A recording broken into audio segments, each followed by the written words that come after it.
इस वक्त हमारे साथ मौजूद हैं दुर्गानंद झा जी, जो अध्यक्ष हैं सेंटर ऑफ पॉलिसी एनालिसिस के, और इन्होंने आज integrated social development report release किया है। तो आइए जानते हैं इनसे कि क्या कुछ खास है इस रिपोर्ट में। सर, हमारे दर्शकों को बताइए कि क्या है ये रिपोर्ट। देखिए, ये इंटीग्रल जो सोशल डेवलपमेंट रिपोर्ट है वो कुछ जो अभी जो अफर्मेटिव एक्शंस पॉलिसी चल रही है उसमें चेंज करने की बात कर रही है। उसमें इन्होंने कास्ट का सेंट्रलिटी अफर्मेटिव एक्शंस में नहीं होना चाहिए।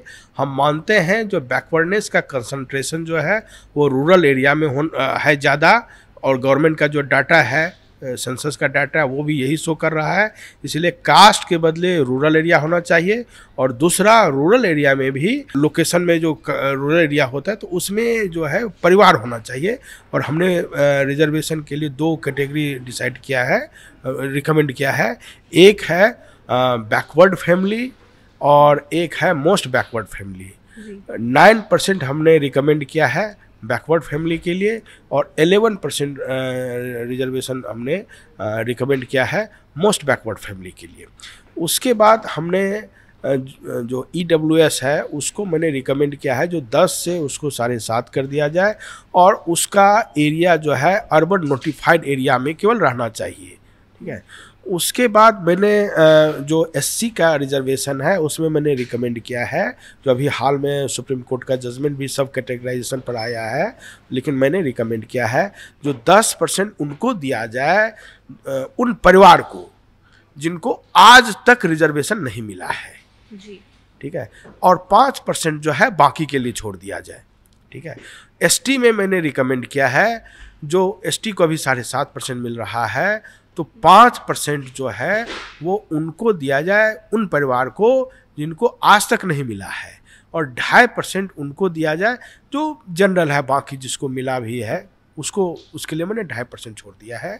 उसके बाद मैंने सरकार से डिमांड किया है जो 9वीं से 12वीं तक का एजुकेशन जो है वो सेंट्रल गवर्नमेंट टेक ओवर करे, जिससे कि अर्बन और रूरल एरिया के बीच में एजुकेशन के क्वालिटी में जो गैप है वो ख़त्म हो जाए, और 1 to 8 तक हर एक स्टेट का गवर्नमेंट है वो अपना उसको चलाए, और 9 to 10 कंप्लीट जो है सेंट्रल गवर्नमेंट टेक ओवर कर लिए। उसके बाद मैंने क्या है, जो डिस्पैरिटी जो है ये जो बेनिफिट्स में है, कुछ सेक्शंस को डबल बेनिफिट, आइडेंटिटी बेनिफिट मिल रहा है और कुछ को नहीं मिल रहा है। जैसे मुस्लिम है, क्रिश्चियन है, उसको रिलीजन के आधार पर भी बेनिफिट मिल रहा है, और फिर ये बैकवर्डनेस के आधार पर भी मिल रहा है। तो मेरा ये सुझाव है जो एक ही आधार पर मिलना चाहिए, चाहे तो आप रिलीजन के आधार पर लीजिए या नहीं तो फिर बैकवर्डनेस के आधार पर लीजिए। क्योंकि बैकवर्डनेस के आधार पर जो भी जातियां हैं या जो भी लोग हैं उसमें वो मुस्लिम से भी, क्रिश्चियन से भी बहुत ही डिप्राइव्ड कंडीशंस में है, तो इसीलिए उनका हकमारी ना हो, ये मैंने रिकमेंड किया है।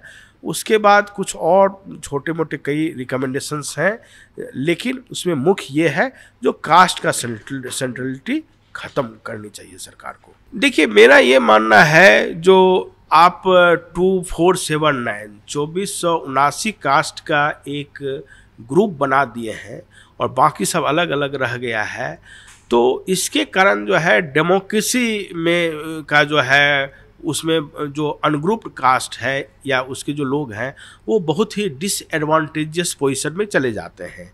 तो डेमोक्रेसी में सबको समान अधिकार मिलना चाहिए, कोई किसी को एक एक्स्ट्रा एडवांटेज नहीं मिलना चाहिए। तो मेरा ये है जो भाई जिन कास्ट का अब पॉलिटिकल एम्पावरमेंट हो चुका है उन कास्ट को अब OBC के लिस्ट से बाहर कर देना चाहिए, और जो पिछड़ी जाति जिसका अभी तक एम्पावरमेंट नहीं हुआ है उनको मौका मिलना चाहिए ज़्यादा। तो ये जो फाइंडिंग्स हैं आपकी, इसमें क्राइटेरियाज क्या क्या रहेंगी?